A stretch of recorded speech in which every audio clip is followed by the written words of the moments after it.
something that probably isn't too surprising to many viewers, but the momentum for streaming services and really advertising-free services is tremendous.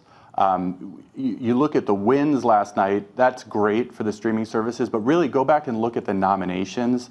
The nominations for streaming services and online services are up tenfold over the last 5 years, over 180 nominations this year, the biggest of any category. It really shows the appeal of programming on those formats. And when you look at how all of them stack up and the possibility that Apple could jump into the fray, do you say to yourself, is there any barrier to entry in this industry? Well, it's a great question. Oh, go ahead. Sorry. Oh, no, please answer, and then I'll jump in after you. Oh, thank you. Yeah, I was going to say, I think there is some barrier to entry, which is there's a finite amount of talent out there.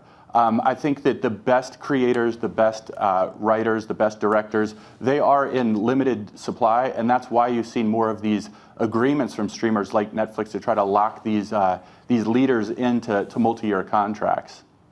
Julia? In addition to locking them into multi-year contracts, Andrew, I just think it's worth noting that Netflix spent about $8 billion this year on content, and a lot of that is on content that's sort of more mass, more like the broadcast shows, but a lot of that is on this premium content that's designed to get the attention of award shows like the Emmys as well as the Golden Globes, to really show that they're playing on the same level as an HBO. Now, Netflix is spending a lot more on content than HBO. HBO spent maybe $2 or $2.5 billion last year. This year, we're talking about Netflix spending $8 billion. So that's a lot more. But I think it's taken a long time for Netflix to get to this place, both by ramping up content and by growing the variety and a number of deals it has with those premium content creators. But I think the larger question, well, I think there's many questions going on in the TV industry right now, but one of them clearly is this question of, if you have a large enough checkbook, is that the ultimate winner? And by the way, maybe Netflix is ultimately now at that point because it has such a large checkbook.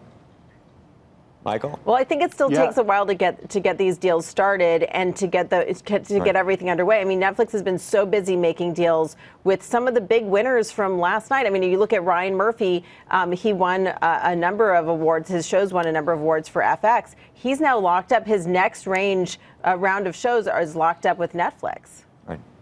Michael? I think it is important to understand that format does matter as well.